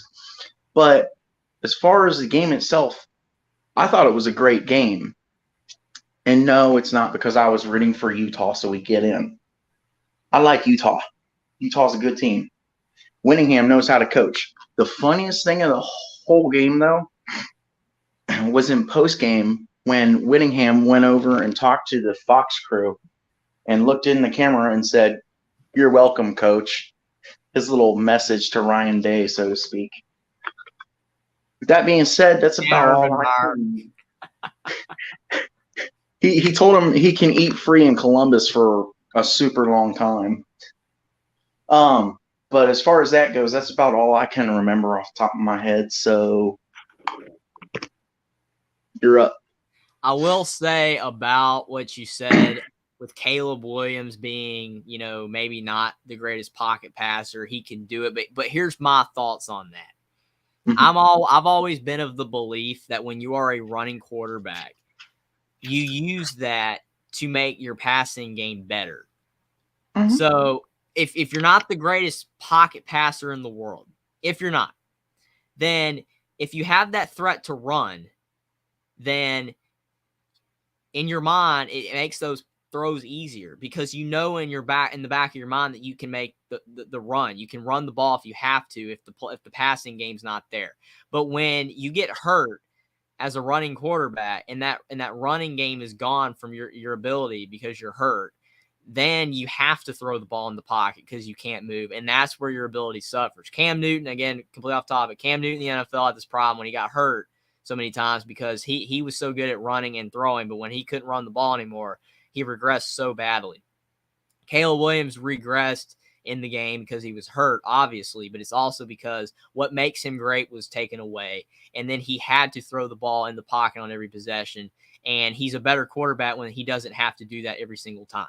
That's just my thoughts on that.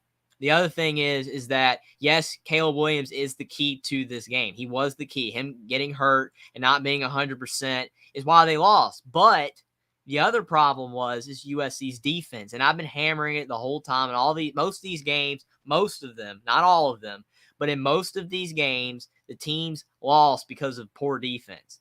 Poor defense is why most of these teams lost their conference championship games. And it's the same here. USC's defense gave them no chance to win this game. Even if Caleb Williams was healthy, there's a really good chance that they don't win anyway, because would they have been able to score that much? Maybe. They would have been able to score more than 47, but USC's defense was terrible. They did not give them a chance to win, and that's why they lost, because their defense did not stop Utah at all. How many times did they miss tackles? That one where it was 3rd and 19, and the guy, he literally could have tackled him. It would have been 4th and 6, had to punt, and he put his hand on his back, and he let him go. Touchdown, or it got close. That's ridiculous. You got to tackle that guy. It was within your capability. You didn't do it. I'm not saying lack of effort. I never want to say that, but USC's defense is why they lost, and USC's defense is why they didn't make the college football playoff. As much as everybody wants to say Caleb Williams, yes, him getting hurt messed the game up for him, but their defense is why they lost. Speaking of tackle, Jeffrey,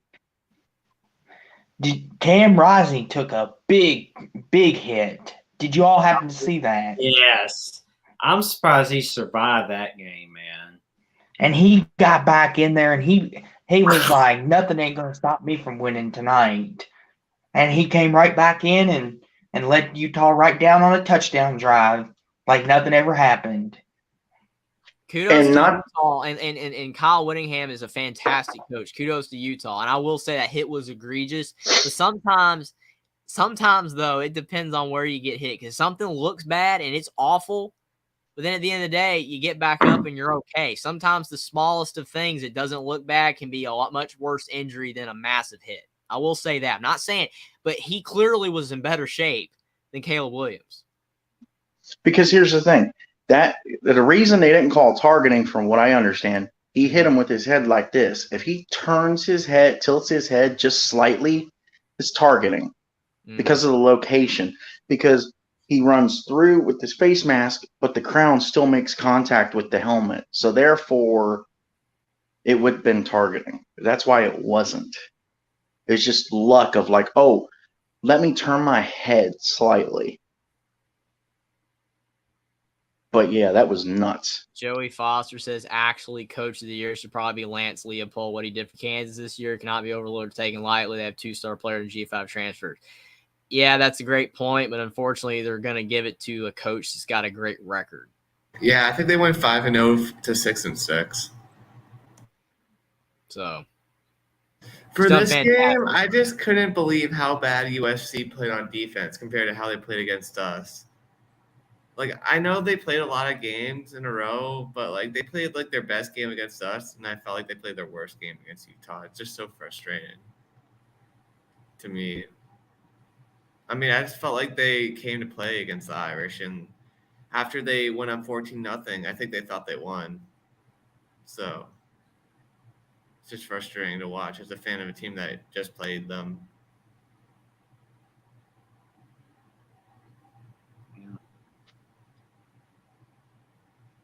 Well, I'd like to say congratulations to Cam Rising and congratulations to Kyle Whittingham. But that USC defense, man, it is just been awful, and it was going to bite them. And they were 103rd in total yards allowed and 111th in passing yards allowed, and they're not looking. They're just not looking very good. And you're playing like that against Utah. I don't have any faith in you in that Cotton Bowl. And honestly, if you want to win that national title at some point, get that defense fixed. That's all I can say, USC, and I wish a lot of luck to you. And Utah, I'm looking forward to your great performance in the Rose Bowl.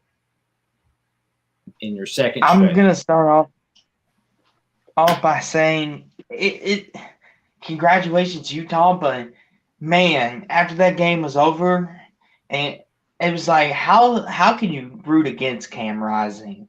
That guy, he's just hard to root against because he told this emotional story of how he got here and how many people didn't think he would be a starter anywhere, and now he's leading Utah to Pac-12 championship games, and he's going to the Rose Bowl yet again.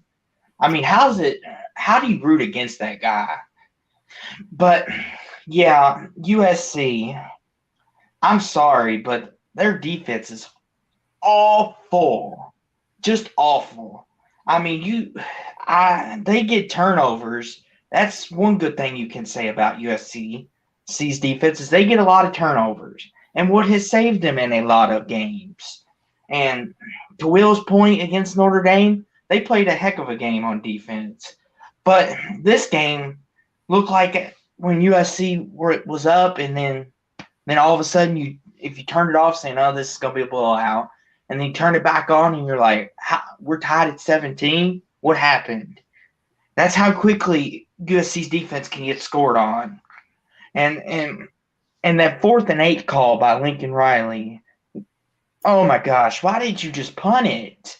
When you're up that big, why don't you just punt it? That just shows lack of faith in your defense. But Utah, all credit to them. I mean, they're probably wishing right about now they can go back and redo that Florida game, because Utah would be possibly a one-loss team if they hadn't lost to Florida and Oregon right about now. But if it were fifths, but just congratulations to Utah on a great season, and after Utah, and for USC, I know Caleb Williams got hurt. That sucks. And let me ask you guys this: is the Heisman still Caleb Williams to lose? He's already won it. Yeah, he won it. And I want to say this so that I'm not attacked. I'm not pointing out USC's defense problems just to point it out, because I'll be the first Buckeye to tell you, yeah, our defense was garbage last year, and it's gotten better this year, but our defense still sucks. But USC sucks too. That's been my whole point. Yes, Caleb Williams will still win the Heisman. He balled out in a losing effort. Now, I mean, with it was that a being gutsy said, performance. yeah, he balled out. He was like, 30 something of 41 for like 200 or 341 yards, and 2 touchdowns. So I mean, the stats are there, even in a losing effort. The stats are there for him to just win the Heisman. With that being said, thanks everybody for coming in tonight. We'll be back here. What's tonight? Sunday? Tuesday. We'll be back here. Yeah. Oh, it's Tuesday. Can we just answer this we will one be back. question? And Oh, yeah. I would like to make one more point real quick about something. Cam Rising deserves a lot of credit, for what he's overcome. But I want to point out Max Duggan too, because we didn't touch on it. The guy had heart surgery 2 years ago, came back and played. Put off foot surgery, came back, he kept playing. So Max Duggan, I'm not saying is obviously Caleb Williams. He's had a great season, but if anybody deserves the Heisman not named Caleb Williams, it's Max Duggan. Max Duggan. Absolutely, we agree. Max Duggan. Can we vote for Cam Rising too while we're at it? Yeah. Let's send them all to New York. And a couple more points I like to make before we eventually head into the night. About USC, they were 62nd in the nation in rushing yards allowed per game, and they were 81st in points per game allowed. Not good. Of course, you're going to lose the Pac-12 title when you don't have a good defense. And underrated bowls, well, I'd say the Vegas Bowl for starters. I mean, that's going to be a good one. The Cheez-It Bowls. My pick's the Cure Bowl between UTSA and Troy. Two teams that had great seasons in the Group of Five, won their conference, and now they're going to have a bowl to see who's the best Group of Five team that's down to the American. So it's right. It's pretty much right off the bat on December 16th too. So we don't have to wait that long for it. Here we go. Awesome. What do The you Cheez-It think? Bowl. The Cheez-It Bowl, Florida State and Oklahoma. That ought to be a shootout. I'm curious to see. Can Jordan Travis keep his momentum going? What? No, for the Fenway Bowl between Louisville and their rival Cincinnati? For me, it might be the other school bias, but man, I got to go with the Myrtle Beach Bowl, the Marshall Thundering Herd against the Yukon Huskies. Oh, yeah. A magnificent. How about the Yukon Huskies? You want to talk about a good year? That's a good year right there. They were a laughing stock. Going from we really suck to hey, we're decent. What about Duke UCF? Yeah, the Military Bowl. That's gonna be a good one.